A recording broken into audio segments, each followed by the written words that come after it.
السلام علیکم۔ اسلامک احکام چینل میں تمام آنے والے حضرات کو خوش آمدید کہتے ہیں۔ معزز سامعین وقار، نور الازا کے لیکچر ہمارے جاری تھے۔ نور الازا جو کہ درس نظامی کی ایک اہم ترین بیسک بنیادی فرائض علوم پر مشتمل عربی کے اندر کتاب ہے، اور ہم نے اس کے تقریباً 23 لیکچر ریکارڈ کر کے یوٹیوب پر اپلوڈ کر دیے ہیں، اور پلے لسٹ میں آپ اس کو دیکھ کر تمام لیکچرز کو سن سکتے ہیں۔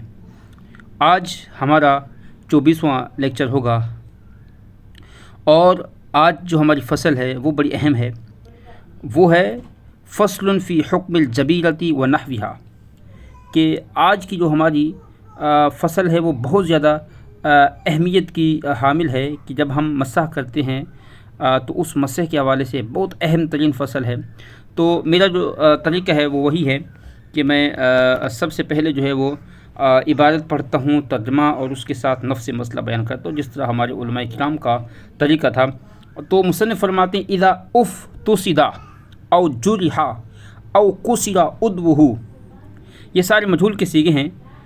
اب مصنف فرماتے ہیں جب کسی نے پچنے لگوائے، افتسد کا مطلب ہے پچنے لگوانا۔ پچنے لگوانے کا مطلب یہ کہ آج کل ہم اس کو اپنی زبان کے اندر کہتے ہیں کہ جو ہجامہ کروانا ہوتا ہے اس کو بولتے ہیں۔ پہلے زمانے میں پچنے اس کو بولتے تھے، اور وہ جو فاسد خون ہوتا ہے جسم کے اندر اس کو کھینچتے تھے سینگ کے ذریعے یا کسی اور چیز کے ذریعے، لیکن آج کل جو ہے وہ کپ آ چکے ہیں، میڈیکل نے بہت ترقی کر لی ہے، تو پچنے کی جگہ ہجامہ ہوتا ہے، اور ہجامہ جب کرواتا ہے کوئی شخص تو اس کو بہت زیادہ فائدے ملتے ہیں، اس کا جسم جو بھاری پن ہوتا ہے ختم ہو جاتا ہے، فاسد خون جسم سے نکال دیا جاتا ہے، تو اس کو بولتے ہیں پچنے لگوانا۔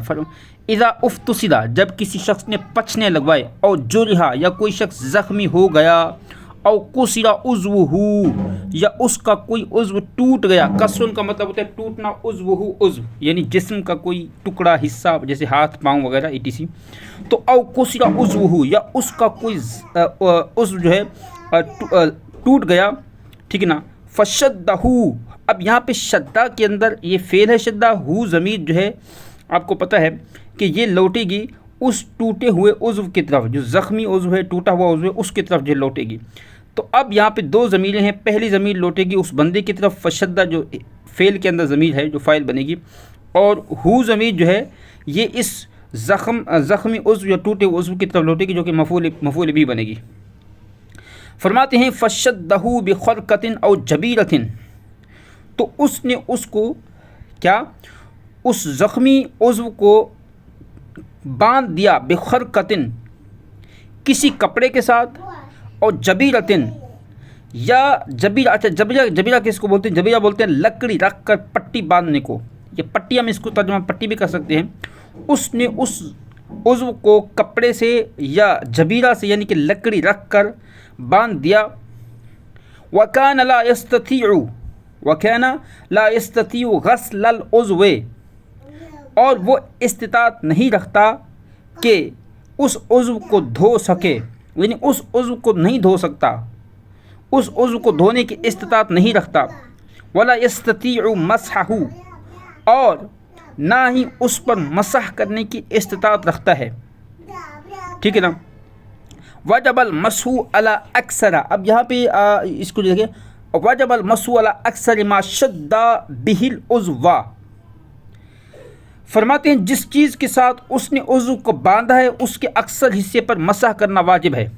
وجب المسح، مسح واجب ہے، علی اکثر ما شد بہ العضو، جس چیز کے ساتھ اس نے عضو کو باندھا ہے۔ مثال کے طور پر عضو کو پٹی، اس نے جو ہے پٹی باندھی ہے، تو اب اس پٹی کے اوپر جو ہے وہ مسح کرنا کیا ہے، لازم ہے۔ پٹی کے اوپر جو ہے مسح کرنا لازم ہے، واجب ہے۔ جس چیز کے ذریعے اس نے عضو کو باندھا ہے اس پر مسح کرنا جو ہے وہ واجب ہے، ٹھیک ہے۔ یہاں تک یہ آپ نے سماعت کر لیا، ایک مسئلہ سماعت آپ نے پڑھ لیا۔ آگے فرماتے ہیں وَقَفَ الْمَسْحُ عَلَى مَا ظَهَرَ مِنَ الْجَسَدِ بَيْنَ أَصْوَابَةِ الْمُفْتَسَدِ، فرماتے ہیں کہ پچنا لگانے والے کی پٹی کے درمیان جو جسم ظاہر ہے اس پر مسح کر لینا کافی ہے۔ دوبارہ دیکھیے مسئلہ، پچنا لگانے والے کی پٹی کے درمیان جو جسم ظاہر ہے اس پر مسح کر لینا کافی ہے، مسح کر لینا کافی ہے۔ دوبارہ اس کو عبارت کے ساتھ ہم اس کو ترجمہ جو ہے وہ پڑھتے ہیں۔ فرماتے ہیں وَقَفَ الْمَسْحُ عَلَى مَا ظَهَرَ مِنَ الْجَسَدِ بَيْنَ أَصْوَابَتِ الْمُفْتَسَدِ، کہ پچنا لگانے والے کی پٹی کے درمیان جو جسم ظاہر ہے اس پر مسح کر لینا کافی ہے۔ ٹھیک ہے، یہ بالکل آسان ہے کہ جو جسم کا حصہ ظاہر ہے اس پہ بھی مسح کر لینا، یہ بھی کافی ہے۔ اب سوال یہاں پہ یہ کہ اس نے تو مسح کیا ہے، تو کیا مسح کرنا یہ دھونے کے برابر ہے یا نہیں؟ تو اس کو انہوں نے بتا دیا کافی تشبیہ لا کر، فرماتے وَالْمَسْحُ كَالْغَسْلِ، مسح کرنا یہ دھونے ہی کی طرح ہے، یعنی جس نے مسح کر لیا وہ ایسا ہے جیسا اس نے دھو لیا، یہ دھونے ہی کی طرح ہے۔ فرماتے فَلَا يَتَوَقَّتُ بِمُدَّةٍ،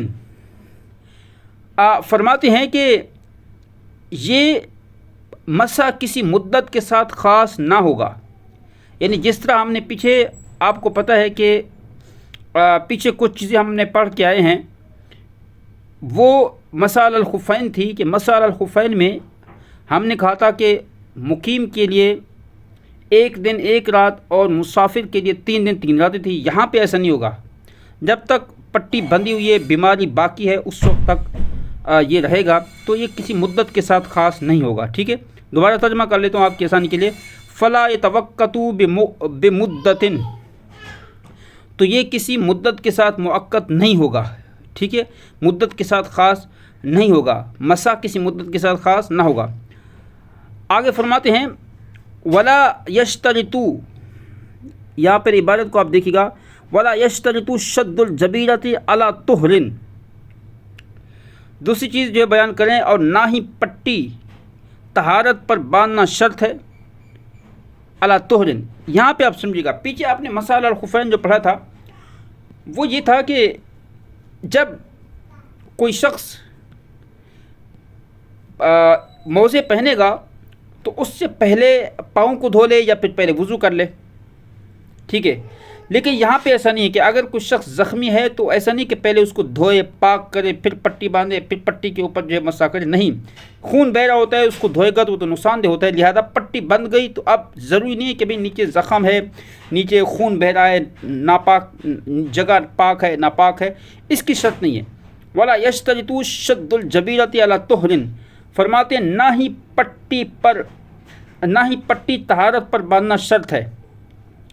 فرماتے ہیں وَيَجُوزُ مَسْحُ جَبِيرَةِ إِحْدَى الرِّجْلَيْنِ مَعَ غَسْلِ الْأُخْرَى، یہ بڑی کمال کی بات انہوں نے کی ہے اور عام طور پہ ہمارا یہ ہوتا ہے۔ فرماتے ہیں ایک پاؤں کو دھونے کے ساتھ دوسرے پاؤں پر مسح کرنا جائز ہے۔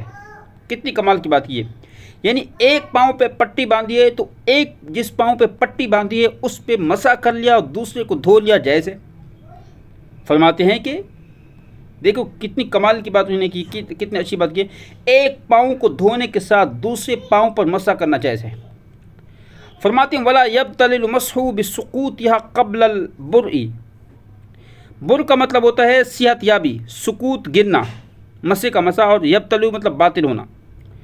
فرمایا کہ صحت یابی سے پہلے پٹی کے گر جانے سے مسح باطل نہیں ہوتا، صحت یابی سے پہلے پٹی کے گر جانے سے مسح باطل نہیں، یعنی کہ پیچھے ہم نے مسح علی الخفین میں پڑھا تھا کہ اگر پاؤں سے اتار لیا، موزے کو اتار لیا تو اس صورت میں جو مسح ہے وہ ٹوٹ جائے گا، لیکن یہاں پہ ایسا نہیں ہے، پٹی جو ہے وہ گر گئی تو مسح باطل نہیں ہوگا، ہاں صحت یاب ہو گیا تو الگ مسئلہ ہے۔ ٹھیک ہے، آگے چلتے ہیں۔ فرماتے وَيَجُوزُ تَبْدِيلُهَا بِغَيْرِهَا، فرماتے ہیں پٹی کو دوسری پٹی سے بدلنا بھی جائز ہے، اس پٹی کو دوسری پٹی سے بدلنا کیا ہے، تبدیل کرنا، بدلنا جائز ہے۔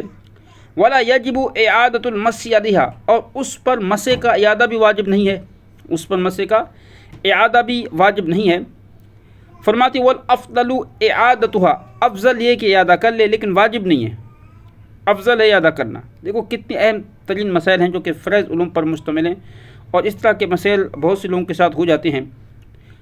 آگے دیکھو، فرماتے وَإِذَا رَمَدَ، یہ بھی جب کسی کی آنکھ میں تکلیف ہو، رمض آنکھ میں تکلیف ہو، وَأَمُرْ، تو حکم دیا جائے گا اللہ یغسل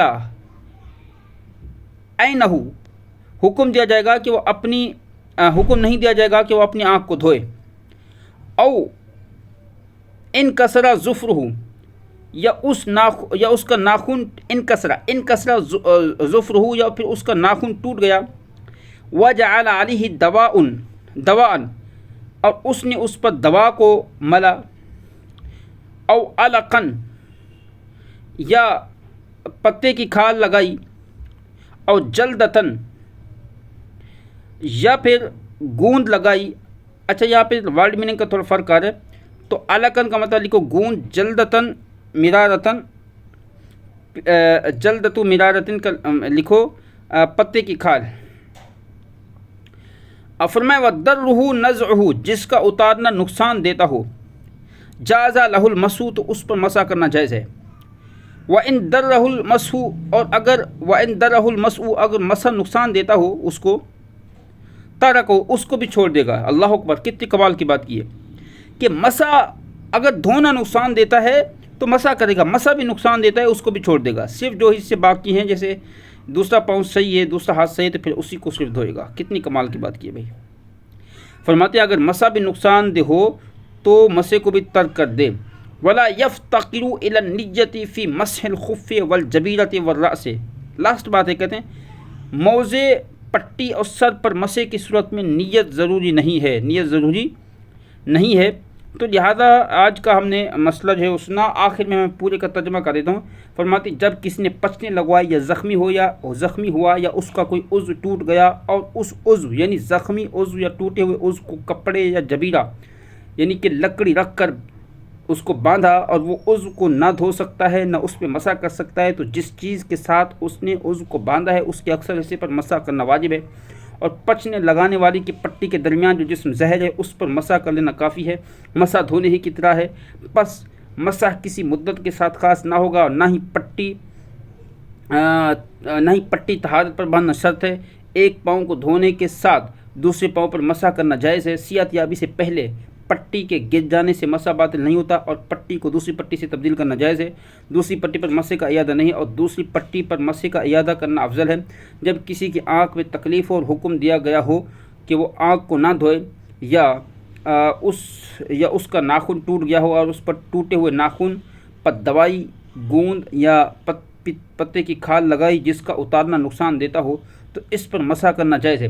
اگر مسح بھی نقصان دہ ہو تو مسح کو بھی ترک کر دے۔ موزے، پٹی یا سر پر مسح کی صورت میں نیت ضروری نہیں ہے۔ ٹھیک ہے، یہ بیسک بنیادی مسائل تھے۔ آپ سے اپیل ہے کہ ضرور چینل کو سبسکرائب کیجیے۔ جزاک اللہ۔